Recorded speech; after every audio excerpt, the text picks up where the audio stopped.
Shalom Bapak Ibu yang terkasih dalam Tuhan Yesus Kristus. Hari ini kita bersyukur kepada Tuhan. Kita bertemu kembali dalam program Sapa Senja. Hari ini kita akan belajar satu kebenaran firman Tuhan di dalam Kolose pasal yang pertama, ayat yang ketiga, ayat yang ke-9 dan ayat yang ke-10. Kita hanya membaca 3 ayat ini. Kolose pasal 1, ayat 3, 9 dan 10. Firman Tuhan berkata demikian. Ucapan syukur dan doa. Kami selalu mengucap syukur kepada Allah, Bapa Tuhan kita Yesus Kristus. Setiap kali kami berdoa untuk kamu. Ayat yang ke-9. Sebab itu sejak waktu kami mendengarnya, kami tiada berhenti-henti berdoa untuk kamu. Kami meminta supaya kamu menerima segala hikmat dan pengertian yang benar untuk mengetahui kehendak Tuhan dengan sempurna. Sehingga hidupmu layak di hadapannya serta berkenan kepadanya dalam segala hal. Dan kamu memberi buah dalam segala pekerjaan yang baik dan bertumbuh dalam pengetahuan yang benar tentang Allah. Bapak Ibu yang terkasih dalam Tuhan Yesus Kristus, hari ini kita akan belajar satu tema yang baru, yaitu ucapan syukur dan doa. Mungkin ada yang bertanya, mengucap syukur bukankah kita sedang berdoa juga? Gitu. Atau ketika kita berdoa kita juga sedang mengucap syukur?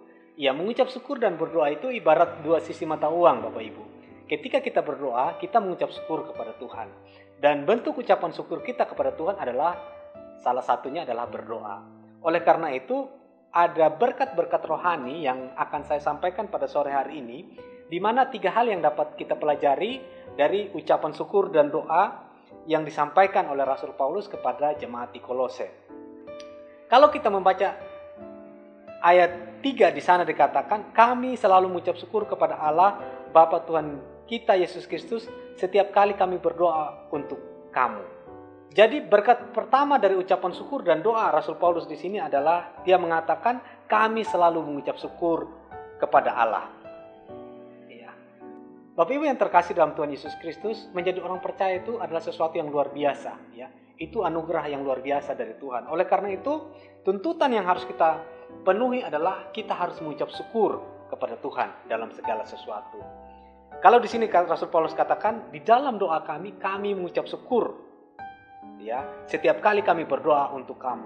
Kita melihat di sini bahwa di dalam ucapan syukur Rasul Paulus dia mengucap syukur akan jemaat di Kolose. Nah, ini juga menjadi contoh buat hidup kita sebagai orang percaya, kita mengucap syukur untuk berkat-berkat Tuhan yang Tuhan berikan dalam hidup kita. Kalau kita mau hitung dengan jari katakanlah ya, tidak akan terselami ya berkat dan kasih Tuhan di dalam hidup kita. Oleh karena itu, ucapan syukur kita sebenarnya tidak sebanding dengan kasih dan anugerah yang Tuhan berikan buat hidup kita sebagai orang percaya. Oleh karena itu, sebagai orang percaya, langkah pertama yang harus kita lakukan adalah bagaimana kita mengucap syukur kepada Tuhan. Bukan hanya mengucap syukur untuk diri kita sendiri saja, tetapi kita mengucap syukur untuk orang-orang yang ada di sekeliling kita. Mungkin istri kita, anak kita, orang tua kita, atau keluarga kita. Dimanapun mereka berada, kita mengucap syukur. Kalau mereka sekarang dalam keadaan sehat, kita mengucap syukur. Kalaupun mungkin dalam keadaan yang tidak kita inginkan, kita mengucap syukur. Karena apa? Tuhan masih kasih kesempatan untuk kita hidup bersama-sama. Hal kedua yang kita pelajari dari ucapan syukur dan doa yang disampaikan oleh Rasul Paulus di sini adalah di ayat yang ke-9. Di sana dikatakan, sebab itu sejak waktu kami mendengarnya, kami tiada berhenti-henti berdoa untuk kamu. Kami meminta supaya kamu menerima segala hikmat dan pengertian yang benar untuk mengetahui kehendak Tuhan dengan sempurna. Hal kedua yang kita pelajari di sini adalah dikatakan di sana, kami tiada berhenti-henti berdoa untuk kamu. Kalau tadi Rasul Paulus mengucap syukur di dalam doanya, hal yang kedua adalah dia tidak berhenti-henti untuk berdoa. Ya, artinya dia pakai hidupnya untuk berdoa. Tentu kita bekerja ya Bapak Ibu ya. Tetapi maksudnya di sini adalah dia tidak melupakan waktu untuk berdoa kepada Tuhan. Karena apa? Karena itu adalah sesuatu yang penting di dalam hidup Rasul Paulus. Dan kita percaya, kita juga harus menganggap bahwa doa adalah bagian terpenting di dalam kehidupan kita. Sahabat saya mengatakan, doa adalah duduk omong-omong dengan Allah katanya. Ya, jadi memang seperti itu. Ketika kita berdoa, sebenarnya kita berbicara kepada Tuhan. Ada hubungan, ada relasi di sana. Kita bangun hubungan yang intim dengan Tuhan. Karena bagaimana kita membangun hubungan intim dengan Tuhan selain berdoa? Tentunya kita membaca firman ya. Setelah kita membaca firman, kita berdoa. Nah, di sini yang penting adalah tiada berhenti-henti untuk berdoa. Ya. Artinya kita harus selalu berdoa setiap waktu, kapanpun ada kesempatan. Ya, bukan hanya ada kesempatan, tetapi kita menyisihkan waktu untuk kita berdoa. Kita bersyukur di gereja kita ada jam berdoa ya, setiap jam 9 malam. Pakailah itu untuk berkumpul dengan keluarga kita, supaya kita mengucap syukur untuk kasih dan anugerah Tuhan.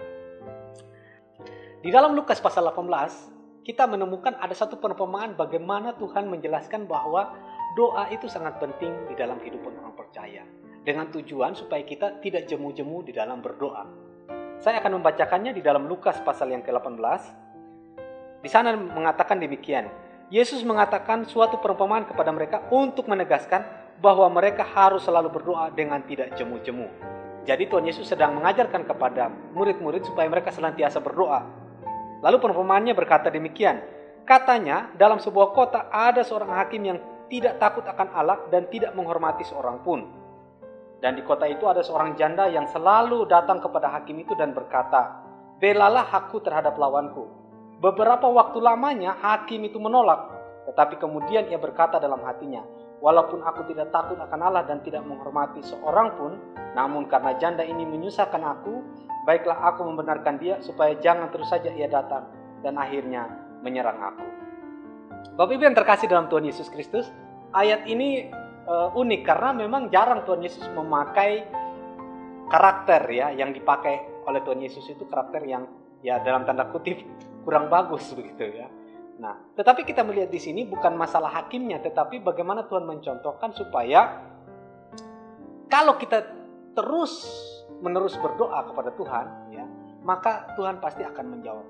Ya. Bandingannya adalah hakimlah yang di sini dikatakan tidak menghormati siapapun dan dia tidak takut akan Allah. Apalagi kita sebagai anak-anak Tuhan yang menghormati Tuhan. Ya. Dan Tuhan sangat mengasihi kita. Pastilah Tuhan akan jawab setiap doa kita. Tergantung, ya jawaban doa kita bisa ya, bisa nanti, dan bisa enggak, kan begitu. Ya. Jadi intinya adalah kita tidak boleh berhenti untuk berdoa. Tetapi kita harus terus-menerus untuk berdoa. Ya. Tambah waktu kita untuk bersekutu dengan Tuhan, untuk berkumpul dengan keluarga, untuk memuji dan mengagungkan nama Tuhan. Itu yang kedua. Dan yang ketiga, yang terakhir, berkat Tuhan di dalam ucapan syukur dan doa ada di ayat yang ke-9, bagian B. Kami meminta supaya kamu menerima segala hikmat dan pengertian yang benar untuk mengetahui kehendak Tuhan dengan sempurna. Jadi di dalam doa dan ucapan syukur kita kepada Tuhan, tujuannya satu, yaitu kita mengetahui kehendak Tuhan dengan sempurna. Ya. Kenapa? Karena itulah yang menjadi tuntunan hidup kita di dalam keseharian kita. Kita tidak mungkin bisa berjalan sendiri, Bapak Ibu. Kita harus memerlukan tuntunan Tuhan. Nah, tuntunan Tuhan itu kita dapat melalui apa? Melalui kita merenungkan firman Tuhan dan kita berdoa di dalam jam-jam doa kita dan kita mengucap syukur di dalam hadirat Tuhan. Dengan kita semakin intim dengan Tuhan, maka kita akan mudah mengetahui kehendak Tuhan di dalam kehidupan kita. Di dalam Roma pasal yang ke-12 ayat yang kedua, firman Tuhan berkata demikian.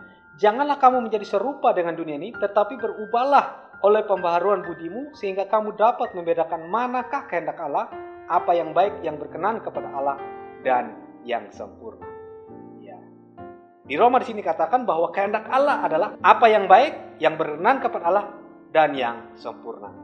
Jadi kalau kita di dalam kehidupan kita selalu berupaya untuk bersekutu dengan Tuhan, kita selalu menaikkan ucapan syukur kita kepada Tuhan, dan kita selalu berdoa dengan tidak henti-hentinya kita berseru kepada Tuhan, maka kita akan menemukan kehendak Tuhan dengan sempurna. Bapak Ibu yang terkasih dalam Tuhan Yesus Kristus, saya tidak terlalu memperpanjang renungan kita akan melanjutkan di dalam episode berikutnya. Tetapi 3 hal ini yang penting bagi kita adalah bagaimana kita selalu mengucap syukur kepada Tuhan, dan bagaimana kita selalu berdoa kepada Tuhan, ya, senantiasa berdoa kepada Tuhan, dan kita menemukan kehendak Tuhan di dalam ucapan doa kita sehari-hari. Kiranya ini menjadi berkat. Tuhan Yesus memberkati. Shalom.